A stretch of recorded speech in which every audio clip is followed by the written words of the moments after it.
Have you ever wondered how you could build your own table? Well, in this video, I'm going to show you how, so make sure to keep watching. First things first, you're going to want to grab these legs before you start building. Once the legs arrived, I used 2x4s to create the apron. My rule of thumb for finding the measurement of the apron pieces is going to be subtracting 1 foot from the total length and width of your desired table. And don't forget to give your little helpers a little love while you're working. Once all of your apron pieces are cut, you're going to want to use your Kreg jig and drill some pocket holes. And these are definitely the times I like having a very tall shop.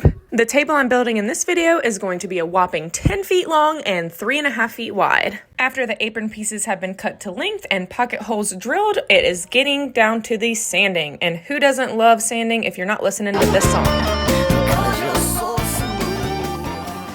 Joking aside, let's get these connected to the legs. I use my Titebond wood glue and the 2.5-inch Kreg jig pocket screws to secure to the leg, leaving a 1/2 inch inset. To make assembling easier, I like to assemble both of the end pieces first since they are the shorter length. Especially with a table this long, we don't want to make things harder on ourselves than it already is. Once both ends are completely assembled, it's time to now assemble these long pieces. Doing the same thing I did with the end pieces, I am insetting this apron piece and 1/2 inch, making sure to attach with lots of glue and those 2.5-inch pocket hole screws. And don't worry, I know it doesn't look too sturdy right now, but after we get the legs attached, then we're going to be adding lots of supports. For the supports, we're going to start with some corner bracing. These are going to be cut at 45s, that way they sit nice and flush against the leg, giving that extra support where it's needed. And you know the drill, we're going to use lots of wood glue and wood screws to secure these to the corners. Some people may attach these corner braces and call it a day, but since this is such a long table, we are also going to add some cross bracing in the middle. For the cross bracing, I decided to do 1 in the middle and then 1 splitting each difference. So a total of 3 additional center supports that will evenly distribute the weight to all 4 legs. And that's it. The table base is finally done. The only thing left to do is paint it and build the top. And if you're wondering if this is going to be sturdy enough, just check out this table I built for a client in Tennessee that survived an EF4 tornado. And in case you were curious, here are just a few of the many chunky leg tables that I've built over the years. Next up is going to be building the tabletop and showing you how I attach it. Trust me, you don't want to miss that one. And if you'd like a black and white version of this, make sure to head over to my blog where I go into detail how I built this table base. And if you're not already, make sure to go follow me on Instagram. That way you can get in-depth tutorials in stories as well as saved highlights that you can always reference back later. Now go get to work and make sure to tag me if you decide to build a table like this. I would love to see.